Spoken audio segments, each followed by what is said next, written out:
Hello and welcome back to the next part of our Bushfire special series with Liz Crowe. If you want to learn more about our fantastic guest, then check out the intro for the previous episode. But let's just jump straight into this one. In part 2, Liz tells us how we can support someone who is caught up in a challenging situation like the fires that our Aussie vets and thousands of other workers are currently dealing with. Watching our friends and colleagues give so much of themselves is inspiring, but it's easy to feel powerless to help if you aren't right there on the front lines. Liz gives us the best answer I've heard so far on how we can be useful from afar. And please remember to share this episode with anyone who you think might see value in listening to it. Enjoy.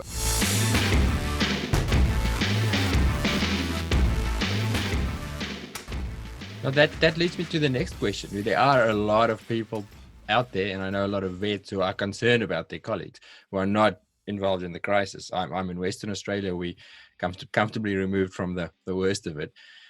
How do we support those people? Are there things that we can do or say if you're on your social media groups or you're in touch with somebody who is in the thick of it and potentially struggling with the situation? How can we support them? Or let's rephrase it. What do you do in your job to support those criticalists or those people who have to deal with it on a day-to-day basis? So I don't think platitudes are helpful. Mm-hmm. I don't even think saying like, wow, you're amazing, like in the thick of it, just seems like it's nothing. It doesn't mean anything. Mm-hmm. I think Judith Murray uses a term that I use that now I keep getting all the credit for, but it's not mine. It's called sitting in the rubble. So when someone's in complete despair, feeling comfortable to just sit in a space where that person is, not feeling like you have to have magic words or something incredibly profound to say, but just being able to say, I'm not sure I have any words, but I'm here, I'm listening. Whatever your emotional response to this, I can hear it, I can tolerate it. And, I guess that's the other thing. Like often when people are in these huge crises, people say to me, one nurse will come to me and say, I cannot stop crying and I've been physically ill, I've been vomiting up my lunch and I'm in this huge crisis, I'm crying. And then I turn the next corner and, another nurse or a doctor says to me, I'm a sociopath. I feel nothing. Like I just, I'm just doing the job, or like I'm just glad that I can use my skills and I'm helping people, but I don't feel impacted by it. Turn another corner and someone's like, I've stopped sleeping. There's no normal response to something of this level because we've never seen it before. There's no benchmark. There's no bar that we can compare it to. So I say to people, unless you are a fear of hurting yourself or others, your emotions are normal. I would imagine most people are going to be a bit irritable and cranky, and just because their brains would be decision fatigued and they'll be exhausted, and they might find that they're short with their family members just because they're done. Try not to feel too guilty about that. Ask your family to show some consideration that you're not operating at your best. But being able to sit with someone, whatever their emotions is very powerful in itself. And then I think just being able to say, if there is something practical that we can do. So, I think being able to replenish supply, so whatever they need, they've got it. Being able them to be able to access water or food, someone making meals for someone makes a massive difference. You don't have to come home and turn around and think of it. I'm thinking of all this on the fly, but I would think that in 4 weeks' time, these guys are going to need a break. So for people to come and do locums in those surgeries so that people can actually step right away, get away from all the stress, if that's what they want to do, that there is an option to do so without being hugely financially disadvantaged if it's their own practice. If it's their own practice would be very powerful. I think remembering this, like all of us should mark this in our calendars, and if we have someone in a year's time ring and say, what happened last year was huge. Like, where does that sit with you now? Is there something we can do? Mark it at 3 months, 6 months, 9 months, at 12 months. Because, it's like my friends who are still working with the burns victims for the volcano. The world moves on. People go, wow, this is huge, blah, blah, blah. Wow, now it's the bushfires. In 6 weeks' time, somewhere could be flooding, and that's where our attention will be. But the crisis continues. So, I've got a very good friend who's a doctor at Kangaroo Island. He keeps saying, promise to visit us, promise to bring a conference here so that we can generate some money for our community and we can rebuild in a very tangible way. And I think it's about that. Think about everybody wants to respond in the immediate crisis because there's also some secondary gain to that. Like, oh, I'm going to fly down, I'm going to do this and be a bit of a hero. You know, if you want to be a real hero, do it in 12 weeks' time when when there's no media and no one's paying any attention and actually your colleagues are exhausted and need a break. That's great. Yeah, I think that is critical. We do forget very quickly. Yeah. The media forgets very quickly and we just move on. Dorado, questions? No, like that really answered my question. That was really kind of, people reach out for help and support on social media platforms, or even you might have family members who you're speaking to, and sometimes it's impossible to not to say. It's like, I'm so sorry you're going through that, but you've kind of cleared that up. That it's sometimes you just don't need to have really anything to say. Really, it's just maybe just whatever they need. I'm here, and because I get caught like that. I'm just like, I don't know what to type now. Yeah. I think that's it. I think as a profession, we want to fix it. Whatever you need, I'm here. Yeah. And if that's silence, that's fine. And if it's not today, it's like the door is open. I always say to people, there's no end point for my offer for this. That it's an ongoing thing. And for some people, and I hate to be stereotypical, but for lots of men, it'll be the most highest level of emotion they've felt in their lives, and it's completely foreign. And not all women, but lots of women are very practiced at talking about their emotions. We've been doing it for a long time. You break up with a guy when you're 13 and all your friends watch, sad movies with you and you practice talking about it. Boys just don't do that sort of thing. Yeah. And so, I see it all the time with men, not just obviously, but with fathers whose children die, or this is the biggest level of emotion they've ever had, and they literally don't have words for it. They don't have language around it because they've never had to experience it before. Yeah. And so what happens is we've got all these well-intentioned people saying, how do you feel about it? And they're like, I've got no language. I literally don't have language. Funny, Alex and I had this conversation last night. I was like, I don't even know how to articulate how I feel right now. I just feel really sad. Yeah, it's true. It's like almost like the vocabulary's not there. Yeah, and you're not practiced. And so when men reach out to men, there's this huge intention to help. But if you've never had to have a conversation with a man before about emotions, it's like, you right, mate? Okay, I think I've checked in. So, first of all, everybody's going to have this huge range of emotions. Some people are going to be very visibly distressed and demonstrative, what we call demonstrative about their grief, or see their tears or whatever. Some people are just going to eat their way through it. Some people are going to starve their way through it. Some people are going to jog their way through it.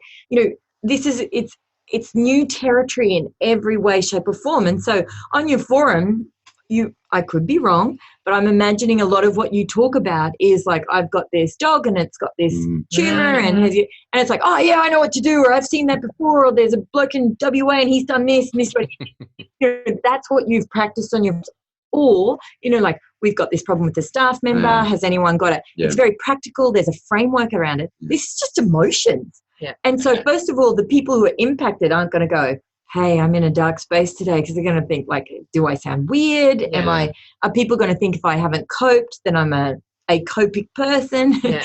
So for those of you who don't know what to say, that's okay. For those of you who aren't sure what to respond, whether it's in your personal life, around something completely different, or whether it's around the bushfire, to just say, mate, like, I've got no clue what to do, but I can come around and cook you a meal. I can have a beer with you. If you want to ask me what's happening with the cricket, do you need to be distracted from it? I can do that, or I can just be silent. And that in itself is very powerful. It's saying, I'm going to sit in the rub with you. I'm going to sit in whatever space you are, because those spaces will be completely different. Yep. And what people might need to do for themselves, again, in this acute crisis, may be very different from what they need to do in 3 months' time, in 6 months' time, and in a year's time, to look back and go, you know what, it's now that I'm overwhelmed by the sadness of it. Like, now that all the crisis is down, I just think, wow, what happened, and how did we get to this point, and how did I do that? There's not an end point for people feeling and a level of emotion to this crisis. So in a crisis and in an extreme grief reaction, which I would imagine this is, it's not the time to make big decisions. It's not the time to think about, I don't want to be in bed anymore, or we need to move house, or, if we've lost everything, we definitely don't want to rebuild here because I don't want to be anywhere where there's greenery. I want to go and live in a concrete jungle because I know I'm safe. It would be normal to have those emotions, but not the time to make those decisions. Yeah. Okay. Wow. If you're thinking those thoughts, just put it on the back burner. Be very gentle about it. Like, okay, it'd be okay for me to have those thoughts, but I don't have to make a decision today or tomorrow. That's something that, as this crisis abates and I really have time to reflect on this, to make those decisions then. Because I think there is an existential crisis to this. And, when Ali was sending me photos from her friend who's out there, it looks like this barren war zone. It doesn't look that different than after Chernobyl or after Hiroshima. There are whole communities wiped out with all of these, deceased animals or animals suffering and houses destroyed. And it's like a shell of a life for these communities. And there is a grief associated with that as well. And it's not just what people are having to do in terms of animal work. It's like, where is my community and my friends, and what do we do now? And realistically, how do we rebuild? You can't make any of those decisions today, and you can't make any of those decisions in the crisis. And maybe some people will move, and maybe some people, for them, the meaning or the growth will be, I'm going to recommit to this community and this is important to me. And maybe they will just make that decision and change their mind in 18 months. That's okay. But it's never a good time to make life decisions when you're in a crisis. And that's exactly what people are. They're in a crisis. Maybe that feeds back into how we can help each other.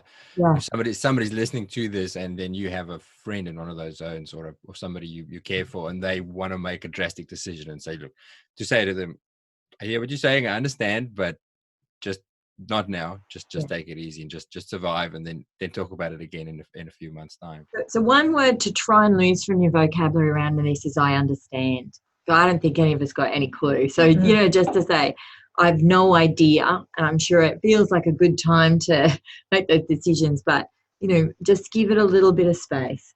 Don't make, if you need to get out, come and stay up here, by all means go on holidays. Then in a couple of weeks, let's, revisit, and I'm always happy to talk to you and listen about it, because there's no way I think any of us can understand. We can look at those pictures and think, my goodness, that would be horrific, but we've got no idea to walk it, blah, blah, blah. Especially when you're saying about the communities. I mean, these people have often, they've been born there. Yeah. That was their school that's now disappeared. That's the corner shop where, so-and-so that they've grown up as, there's just so much memories, memories and history and things that were very much meaningful to them. And then being able to just understand that those things are, the physical things are gone. But as you said, not making any drastic decisions, and then if it does come to a rebuild, then really being able to be positive about what the future might look like. This is complex because it's so layered. If you've been a vet who lives in this community, it's layered on every level. Like, there may be so many losses that they haven't even been able to contemplate yet. But I think, vets are often the cornerstone of those communities. Very much. And, for some vets, maybe they don't even have the option to stay because people don't have the livestock anymore or whatever. But to just hold that space and know you're going to have a million questions that actually you can't answer. So you can ask them and ask them. You're still not going to have an answer. So just to back off a little bit in relation to that. Yeah. Thank you again for listening. We hope you found value in that. And if you did, I'm going to ask you again, please share it with anybody who you think could benefit from listening to this episode. For those of you who are out there who want to help out and want to contribute, there is a community of people who still need our support. And that community is your fellow veterinarians. In the areas in Australia which are affected by the fires, veterinarians are there treating wildlife, treating domestic pets, even treating and taking care of livestock. And these veterinarians have themselves also either lost a clinic, lost their homes, may have lost loved ones, or have actually lost the community that is supporting their business. If you want to support those veterinarians on the ground in these areas, then I urge you to donate towards the AVA Benevolent Fund, the Australian Veterinary Association Benevolent Fund. You can find it on www.ava.com.au/donate.